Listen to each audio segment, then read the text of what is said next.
The Bremen Town Musicians.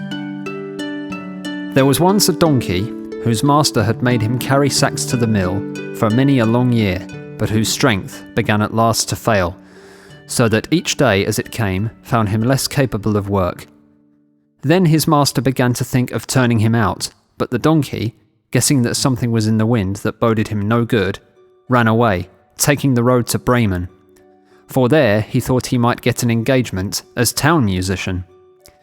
When he had gone a little way, he found a hound lying by the side of the road, panting, as if he had run a long way. "Now, hold fast. What are you so out of breath about?" said the donkey. "Oh dear," said the dog. "Now I am old. I get weaker every day, and can do no good in the hunt. So, as my master was going to have me killed, I have made my escape. But now, how am I to gain a living?" "I will tell you what," said the donkey. "I am going to Bremen to become town musician. You may as well go with me and take up music too. I can play the lute and you can beat the drum." And the dog consented, and they walked on together.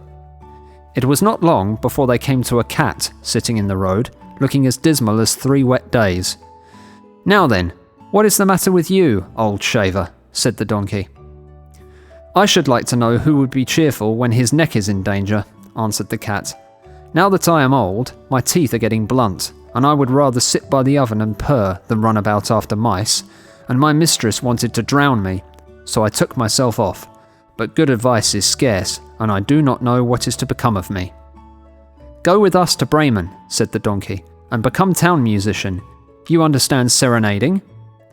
The cat thought well of the idea, and went with them accordingly.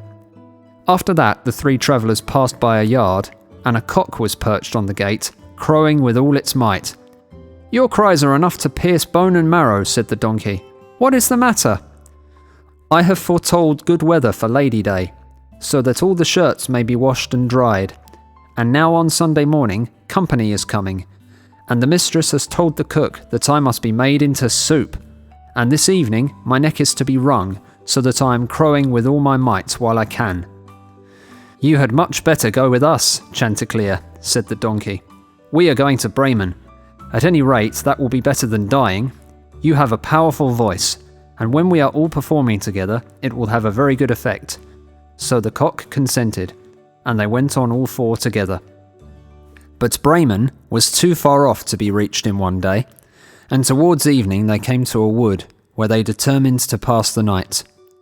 The donkey and the dog lay down under a large tree. The cat got up among the branches, and the cock flew up to the top, as that was the safest place for him. Before he went to sleep, he looked all around him to the 4 points of the compass, and perceived in the distance a little light shining, and he called out to his companions that there must be a house not far off, as he could see a light. So the donkey said, "We had better get up and go there, for these are uncomfortable quarters." The dog began to fancy a few bones, not quite bare, would do him good. And they all set off in the direction of the light, and it grew larger and brighter, until at last it led them to a robber's house, all lighted up. The donkey, being the biggest, went up to the window and looked in. "Well, what do you see?" asked the dog. "What do I see?" answered the donkey. "Here is a table set out with splendid eatables and drinkables, and robbers sitting at it and making themselves very comfortable." "That would just suit us," said the cock. "Yes, indeed, I wish we were there," said the donkey. Then they consulted together how it should be managed so as to get the robbers out of the house, and at last they hit on a plan. The donkey was to place his 4 feet on the windowsill, the dog was to get on the donkey's back, the cat on top of the dog, and lastly, the cock was to fly up and perch on the cat's head. When that was done, at a given signal they all began to perform their music. The donkey brayed, the dog barked, the cat mewed, and the cock crowed.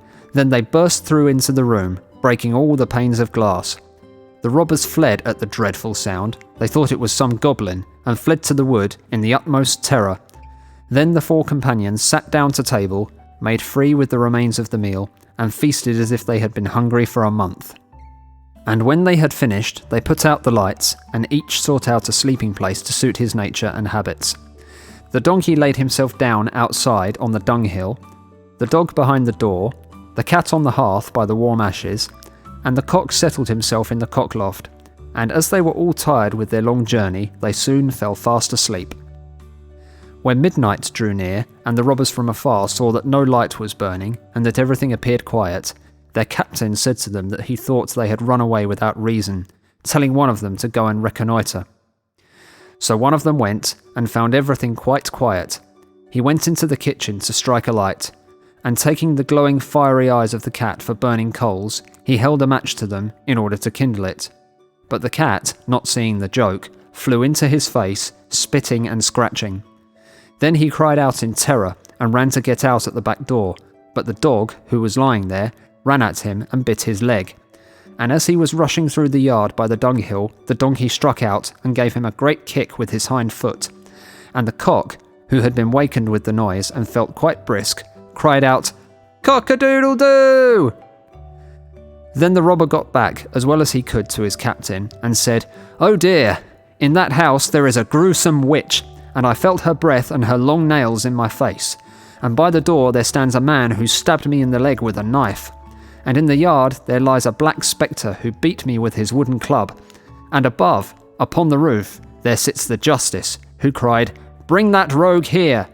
And so I ran away from the place as fast as I could." From that time forward, the robbers never ventured to that house, and the 4 Bremen town musicians found themselves so well off where they were, that there they stayed. And the person who last related this tale is still living, as you see.